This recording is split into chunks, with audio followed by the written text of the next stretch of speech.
We have two major economic revenue generators here in Redondo Beach, and that's the Galleria area and the harbor area. And it's restoring our waterfront to what we believe is its rightful place as one of the gemstones here on the California coast. It's about renewing ourselves as a destination for residents who can visit and enjoy on a regular basis the amenities that are being proposed. It's renewing the environment.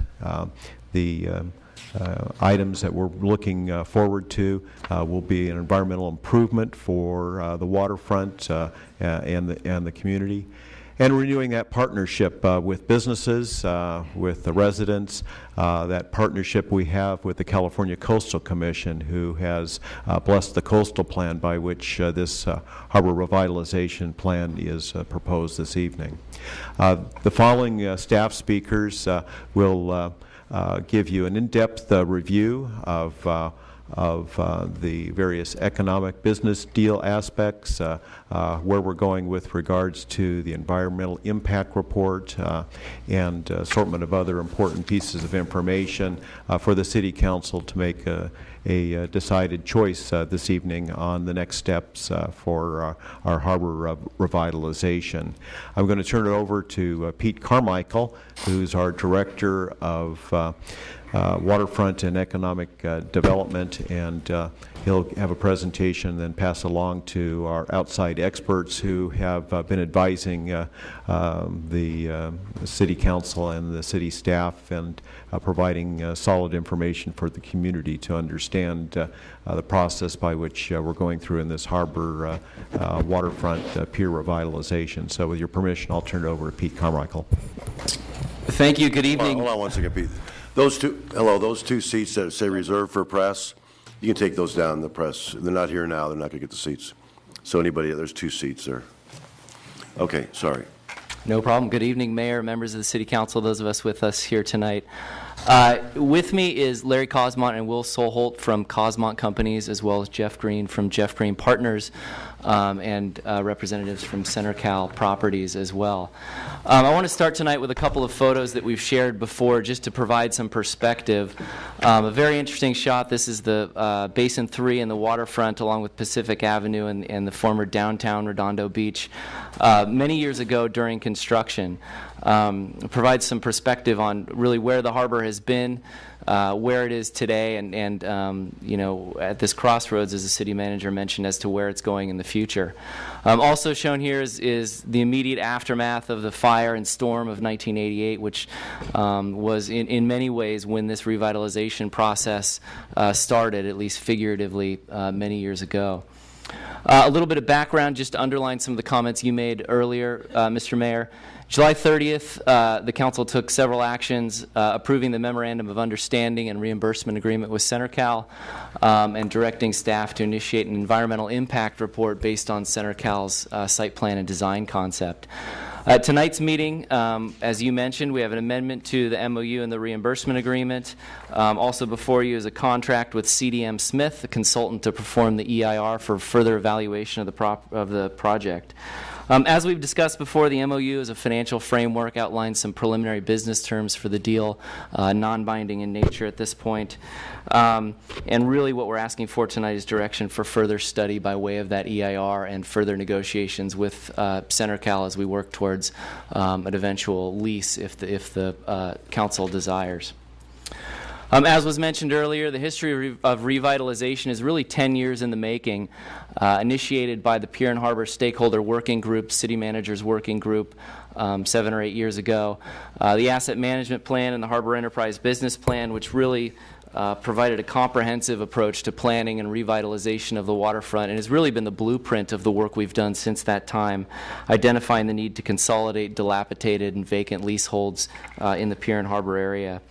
Many residents will be familiar with the pier and harbor zoning process, a process to better define what could actually be built in the waterfront. That process involved extensive public meetings, over 10 separate commission meetings, before ultimately going back to council and then finally resulting in Measure G, which, as we know, provided new waterfront zoning, was subsequently approved by the voters and certified by the California Coastal Commission, and identified densities, heights, and total square footages that could be built in the waterfront. The Measure G consensus was important. A couple of key parameters that it provided. One, no residential. As you know, there's no residential in Centercal's proposed project in line with that Measure G consensus. And limited square footage. As you may remember, the initial proposal and the initial recommendation was for 750,000 square feet. That was whittled down to the eventual 400,000 square feet, which was ultimately approved by voters and the Coastal Commission. Subsequent to that was the RFP process through which we solicited the development community, got 8 responses, vetted them through a series of public interviews over the summer, resulting in the selection of Centercal properties. That process started about 18 months ago, and Centercal was ultimately selected as the best partner in October of 2012, just over a year ago.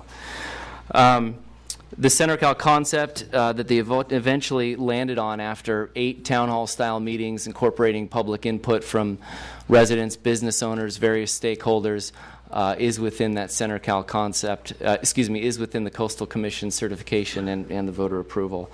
And as I mentioned at the outset, July 2013 was the most recent step, at which point in time Council authorized moving forward with an environmental impact report based on Centercal's concept. Moving on, I think you don't have to look far in our waterfront today to see the need for critical revitalization, and really it is a critical situation for many reasons.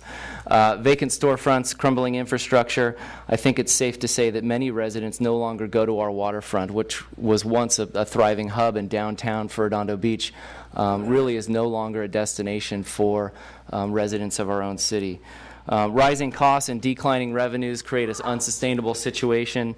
The revenues currently are not sustainable without significant reinvestment in infrastructure and in our customer offering. The unsustainability is true across several metrics. Financially, significant costs looming, as I mentioned, with declining revenues. Operationally, city is not built to be a long-term landlord, as you know. We've owned the leasehold on the pier since the mid-90s, and several adjacent to the pier acquired in the last couple of years, both in an effort to spur revitalization, but certainly city as landlord and property manager is not a long-term solution. And then perhaps most important is environmentally. Water quality issues, sea level rise are looming problems that need to be addressed. To dive into that a little bit more specifically, Seaside Lagoon operates currently at a $200,000 loss on an annual basis. Those are Tidelands funds that are used to subsidize the operation of Seaside Lagoon that could certainly be put to more productive uses in our waterfront. Also ongoing water quality issues at Seaside Lagoon. It's increasingly difficult to operate the lagoon based on tightening water quality standards, and we have the potential loss of the hot water source at Seaside Lagoon due to AES's move away from once-through ocean water cooling. The pier parking structure, we've talked about this at great length over the last few years. Most recently, you saw the report from Walker Parking indicating that that was a structure that needed to be replaced within the next 10 years. That's a cost of approximately $50 million, which is certainly staring at us in the intermediate term. The Basin 3 sea level rise, that's an acute situation. Even today, we have 3 or 4 times a year where water level rises above the bulkheads at Basin 3 and floods the businesses. And certainly environmental projections do not indicate that's going to get better. Untreated stormwater runoff, the sea of asphalt parking lots, particularly at the Redondo Beach Marina, gallons of unmitigated stormwater runoff are going into the water, and certainly an obligation of the city and its leaseholders to deal with that in the near term. And then finally, I think something we can all agree on is the disconnected poor circulation down there. Whether you're on foot, you're in vehicle, it's a difficult place to navigate. Getting from the pier to the harbor is nearly impossible without driving back to Catalina and Pacific Coast Highway. And certainly from a public safety standpoint, delays responses and accessibility. Moving on, I think what we've seen throughout the coast, particularly amongst some of our competitors with regard to attracting visitors and sales tax dollars, is what the city of Redondo Beach earns in revenue per person in the city. A very interesting metric. You see we fall somewhere in the middle of the list, but certainly behind Santa Monica, El Segundo, and then our neighboring beach cities, Manhattan and Hermosa Beach.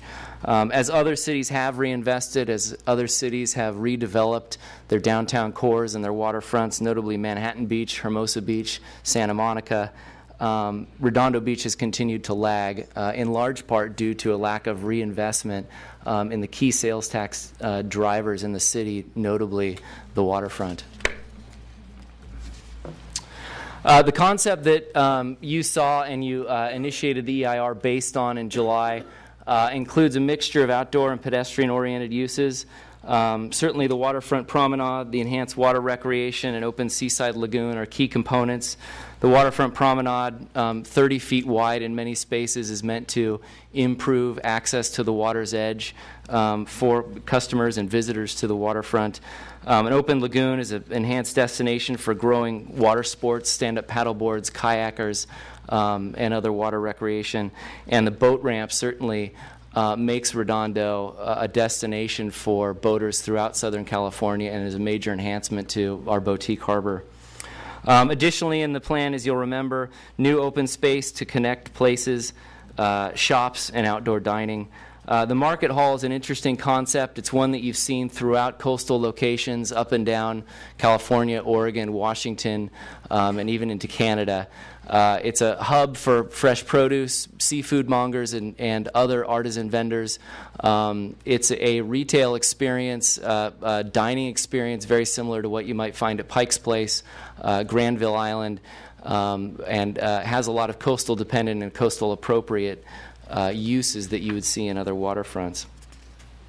As mentioned earlier, the revitalization concept is currently proposed as within the voter-approved Measure G and Coastal Commission certified zoning.